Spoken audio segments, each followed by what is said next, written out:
उसे जीना नहीं था, वो खुद को खत्म कर देना चाहती थी। उसके दिमाग में हमेशा यही विचार आ रहा था। उसने डिसीजन ले लिया था, सिर्फ अंत कैसे करें इसके बारे में सोच रही थी। चारों ओर अंधेरा ही अंधेरा था। अपनी ही सोच में मग्न पूर्वी नीचे बैठकर बहुत वक्त तक ऐसे ही फर्श की तरफ एकटक देख रही थी। पति की धोखेबाजी से पूर्वी अंदर से टूट गई थी। उसके बोले हुए वह शब्द पूर्वी के दिल में घाव कर गए थे। इस बार तो पंकज ने हद पार कर दी थी। अब और जीने का कोई अर्थ ही नहीं बचा था। अब खुद को खत्म कर लूं, इसके सिवाय दूसरा विचार उसके मन में नहीं आ रहा था। दोनों बच्चे गहरी नींद में थे। एक नजर उनकी तरफ देखा, उनके सिर पर प्यार से हाथ फेरा। आंखों में आंसुओं की धारा बहने लगी, पर उसने मन में एक दृढ़ निश्चय किया था।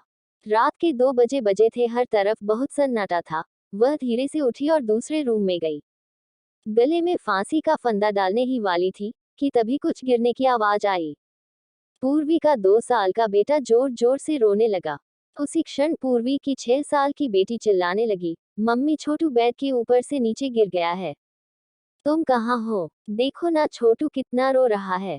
पूर्वी भागकर दूसरे रूम में आई और अपने बेटे को उठाकर अपनी गोद में लिया और अपने सीने से लगा लिया। बेटी रोते हुए बोली, मम्मी तुम कहाँ चली गई थी? मुझे बहुत डर लग रहा था। तुम हम दोनों को छोड़कर कहीं मत जाओ, मुझे अकेले में बहुत डर लगता है। पूर्वी अपने दोनों बच्चों को पास लेकर जोर से गले से लगा लिया और रोने लगी। दोनों बच्चे उसके सीने से लिपट कर सो गए।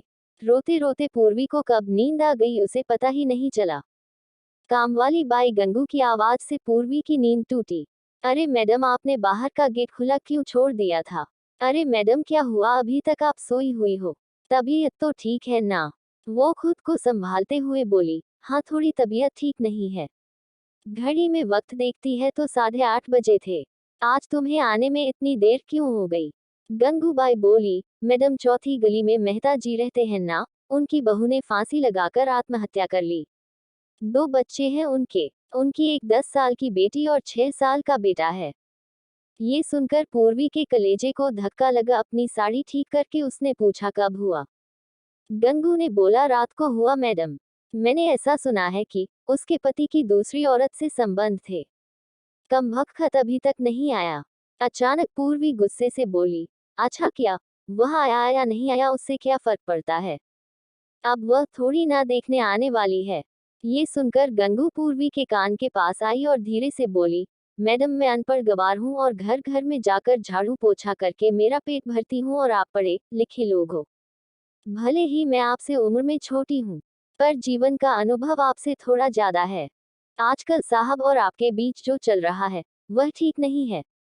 मुंह बंद था फिर भी मेरे कान खुले रहते थे।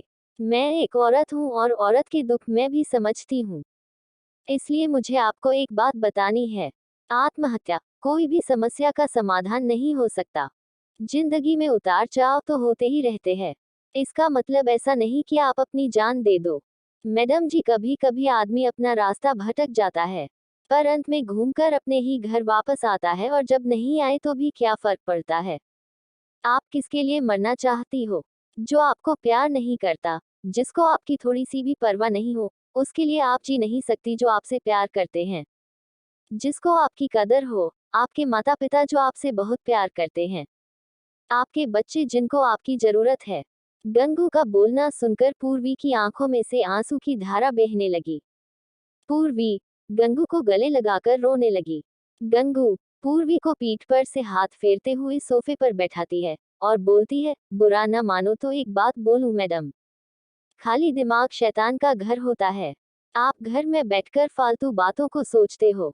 मैं आपके घर में काम करने के बाद में 9 से 3 इस वक्त स्कूल में झाड़ू लगाने जाती हूँ। वहाँ की प्रिंसिपल मैडम बहुत अच्छी है। आप तो पढ़े लिखे हो, अगर आप बोलती हो तो मैं आपके लिए टीचर का काम करने का पूछूं क्या? आपका वक्त भी निकल जाएगा और मन भी लग जाएगा। इस पर पूर्वी चुप बैठी थी। कोई भी जवाब न मिलने पर गंगू बोली, मैं आपके लिए चाय लेकर आती हूँ, और गंगू काम करने लग जाती है। काम निपटा कर बोलती है, मैडम मैं जाती हूँ। उतने में पूर्वी उससे बोलती है, रुको गंगू, तुम स्कूल में मेरे लिए पूछना, यदि संभव हो तो प्रिंसिपल मैडम का नंबर मुझे ला कर दो। गंगू के चेहरे पर खुशी का भाव दिखा। गंगू पूर्वी के पास जाकर बैठी और धीरे से बोली, मैडम, मैंने दूसरे रूम में बेड पर स्टूल रखा हुआ देखा था। ऐसा आप कभी भी मत करना। यह आपका घर है, इसे बचाने को आपसे जो हो सके वह कीजिए। बिना लड़े ही आपने हार मान ली।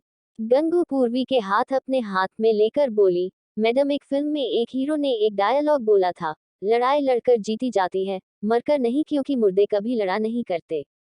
गंगू हाथ नचाते हुए ऐसे बोलने लगी। ये देखकर पूर्वी को बहुत हंसना आया। गंगू का बोलना सुनकर पूर्वी का मन हल्का हो गया और उसे एक नई आशा की किरण भी दिखी। वह अलमारी में से अपने सर्टिफिकेट निकालने लगी। दोस्तों, पति पत्नी का रिश्ता ये बहुत स्नेही होता है। भगवान से यही दुआ करती हूँ कि कोई भी पति पत्नी के जीवन में ऐसा मोड़ नहीं आना चाहिए। अगर आया भी तो आत्महत्या उसका इलाज नहीं है।